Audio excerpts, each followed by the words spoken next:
States of America, and to the republic for which it stands, one nation, under God, indivisible, with liberty and justice for all. Honor the Texas flag.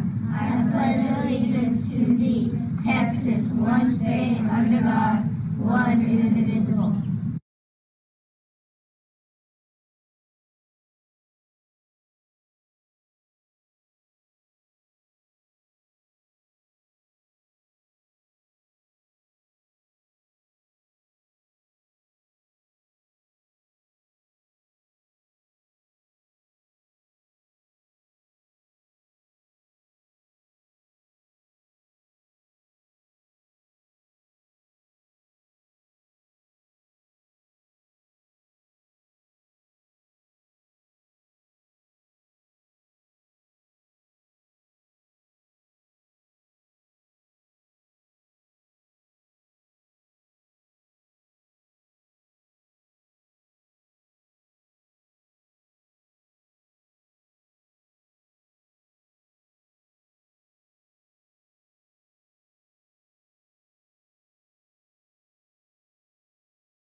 Make sure to turn your PTA memberships in. They're due September 13th. Oh, they're $8 and make sure that you give it to your teacher.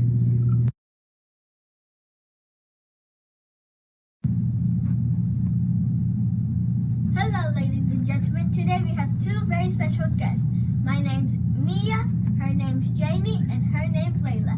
And today they're going to tell us something about a book club. What is it all about, Jamie? Battle of the Books forms are due Friday, September 13th. Make sure that 3rd and 4th grade turns it into Miss Massey. And 5th grade will turn it into Miss McDonald. Happy birthday to Caden! Happy birthday, make all your dreams come true! Woo! Happy birthday, we all scream to you! Woo!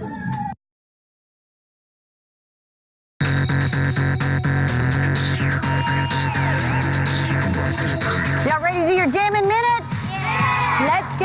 Stand up. Let's jog in place. Go. 1, 2, 3, 4, 5, 6, 7, 8, 9, 10. let's hop side to side. Go. 1, Good. 2, 3, 4, 5, 6, 7, 8, 9, 10. Around your chairs. Go.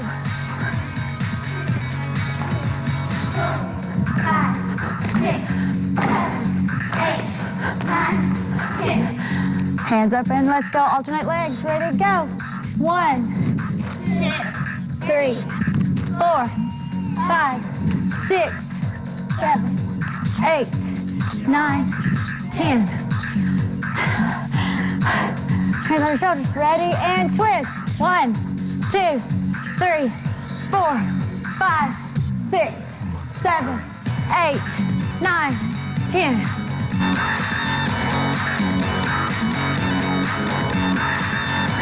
Becoming a healthy adult starts with being a healthy child, so start building healthy bones today.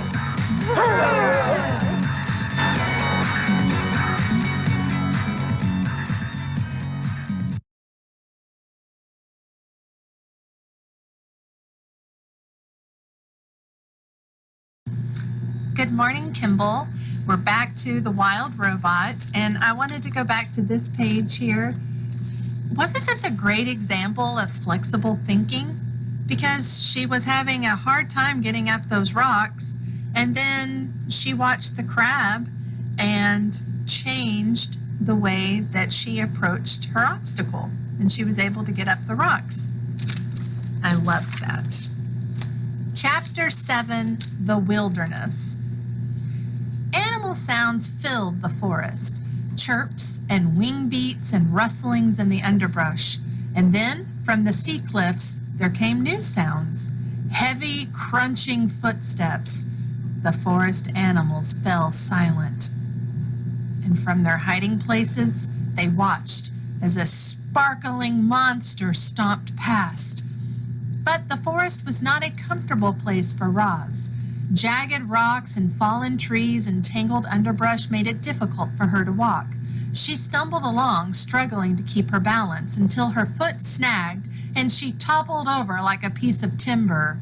It wasn't a bad fall. No dings, no dents, just dirt. But Roz was programmed to keep herself in good working order, and once she was back on her feet, she immediately began cleaning herself off.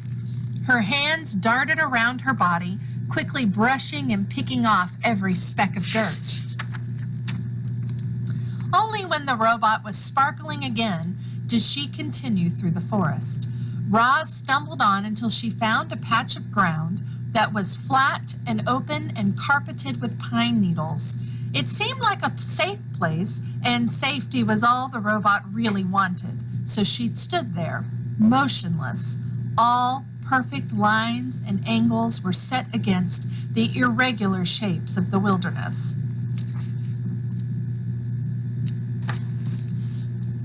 Chapter 8, The Pine Cones. If you stand in a forest long enough, eventually something will fall on you, and Roz had been standing in the forest long enough. A gentle wind whispered through the treetops, and then, thunk! A pine cone bounced off her head. The robot looked down and watched the pine cone roll to a stop. It seemed harmless, so Roz went right back to doing nothing. A few hours later, a gust of wind rushed through the treetops, and then, thunk!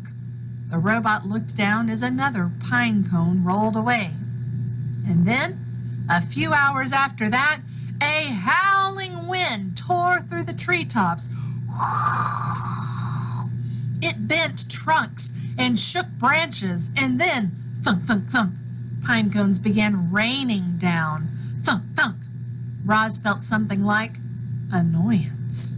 Thunk. She quickly scanned the area for somewhere safe from pine cones, and she spotted the perfect place when she looked up the huge rocky shape that towered above the forest. Did you hear that Roz had her first feeling? This is going to be important to this book because robots aren't programmed for feelings. But she got her first feeling, which was annoyance. Have a great day.